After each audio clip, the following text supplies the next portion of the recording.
Hey guys, I'm Allie Johnson. I'm a youth pastor at the Grove Church in North Dallas, and thanks so much for joining us, whether it's Sunday night or Wednesday night or like a weird random Thursday morning and you have nothing else to do. We are so glad that you are tuning in with us. Let's get started.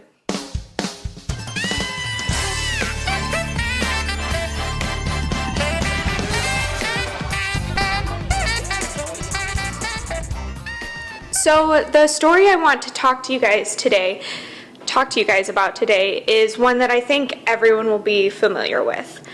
Maybe it's one that you heard when you were a kid in Sunday school, or maybe it's one that you've read for yourself more recently.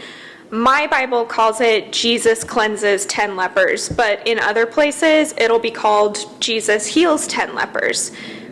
If you haven't heard this story specifically, then you've heard something like it, and that's because stories like this in the Bible are literally everywhere. Jesus is a healer. It's what he does. Jesus heals people on the side of the road. Jesus heals people next to fountains. Jesus heals people in crowds. One time, Jesus even heals a guy whose friends lower him through a hole in the ceiling in the house where Jesus is staying, right? Jesus heals people. He doesn't even have to touch them sometimes. And then other times he rubs dirt in their eyes and he tells them they can see again. The thing is, Jesus heals, and we read about it all the time. It's just kind of strange to be reading about Jesus healing at this time, right? It's a weird thing to think about at this time when we're thinking about sickness so much in the world and how it affects our daily lives, that we see so much evidence of healing. I want us to think about what it means to be healed today, and I want us to think about what it means to actually be sick. All right, let's read together. On the way to Jerusalem, Jesus was going through the region between Samaria and Galilee. As he entered a village, 10 lepers approached him. Keeping their distance, they called out, saying, "Jesus, Master, have mercy on us." When he saw them, he said to them, "Go and show yourselves to the priests." And as they went, they were made clean. Then one of them, when he saw that he was healed, turned back, praising God with a loud voice. He prostrated himself at Jesus' feet and thanked him. And he was a Samaritan. Then Jesus asked, "Were not 10 made clean? But the other 9, where are they? Was none of them found to return and give praise to God except for the foreigner?" Then he said to him, "Get up. Go on your way. Your faith has made you well." Get up. Go on your way. Your faith has made you well. Like it's that easy. It's that easy for Jesus to heal somebody. I think about what it would mean to hear those words today. What would it mean if tomorrow I woke up and somebody said, "Get up, your gym is open again. You can go work out." Or, "Get up, your coffee shop is open. You can go meet with friends." Or, "Get up, you have school in 10 minutes.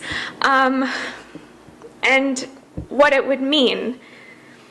And then I think about what it would mean for these 10 lepers, these 10 people afflicted with this thing called leprosy, to be told that they're healed. Usually when I talk to people about this story, I have to do a little bit of explaining first, a little bit of storytelling, because usually when we're talking to people about sickness in the New Testament, it's this totally foreign concept. Sickness in the New Testament is not like sickness today. Like when people get sick today, we go to the hospital and we visit them, or we used to. That's what I had to explain to people. I used to have to be like, sickness in the in the New Testament, and even in the Old Testament, we can't even understand it because sickness back then is social isolation. It's this crazy thing where you can't go to the market and you can't go to your friend's house and you can't go out on the street and you can't get the things that you need and you can't even go to church. I used to have to explain this to people and say that sickness Yeah, it's an affliction of the body, but it's also being cut off from your friends and cut off from your family. It's kind of weird that I don't have to explain that as much anymore. We're kind of living it right now, aren't we? We're living this sickness the way that Jesus's people would have experienced sickness. We're living sickness the way that the people that Jesus healed were experiencing it. We can't go out with our friends. We can't just hop in the car and meet people for coffee. We can't go to school. Or, well, some of us can go to school, but it's over a computer. That's what sickness was then, and it's what we're experiencing now. So when Jesus healed people, yeah, he was healing their bodies. He was taking this awful disease away from them so that they would live longer, so that they would have fuller lives. But he was also letting them go back home. He was letting them live with their families again. He was making it so that they could go to the marketplace and so that they could see their friends. He was making it so that they could go back to church. He was making it so that they could be with one another. That's what healing is. So, what does healing mean for us? I mean, obviously, healing is a little bit different, right? We can't just go back out in the world right now. Or, eventually we can. But for now, we have to find different ways to be restored to community. I almost kind of wonder if Jesus is already at work in this situation. Can I already see Jesus' healing touch in this situation? I mean, you and I, most of you I've never even met, but you and I are in communion right now. We're in some type of fellowship because we're talking together. And otherwise, I would have never gotten to talk to you. That's some type of community, right? I'm meeting all kinds of cool people because now we have to creatively figure out how to bring ministry to people online, something that I've never done before. All around the world, people are finding creative solutions to come together in community, and I wonder, maybe that's Christ's healing hand in this situation. There are other opportunities for healing. There are people hard at work in hospitals all around the world, healing bodies. But bodies aren't the only thing that need healing, right? Our spirits need healing. Our communities need healing. That's kind of where we need the connection right now. That's what I see in this story. Jesus restores 10 lepers to community. We have the promise that Jesus will also restore us to community. If only we cry out the same way the lepers did, Jesus, Master, have mercy on us. Jesus, have mercy on us, heal us, restore us to community.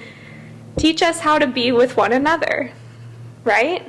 That's what they're asking for, and that's what we need too. There's one other thing about this story that I love, that I absolutely love, and it's this. Grace isn't conditional. So 10 lepers cry out, right? 10 guys say, heal us, please. And Jesus heals all of them. And so 10 lepers are healed, and they go away, but only one comes back. And Jesus is like, where are the other 9? But he says, get up and go on your way. Your faith has made you well. Even though only one leper came back to say thank you and to praise God for what had happened, all of them were still healed. The gift isn't taken away just because we forget to say thank you. The gift is given because faith made them well. That's really cool. Grace isn't conditional on what we do. It's given freely to us. So that's all I've got. I hope that this has given you a lot of things to think over with your small group leader or your life group or whatever you feel like calling it.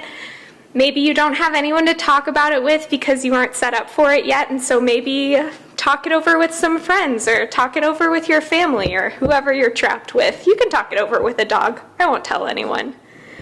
Thank you so much for joining us, and I hope I'll see you next week. Bye.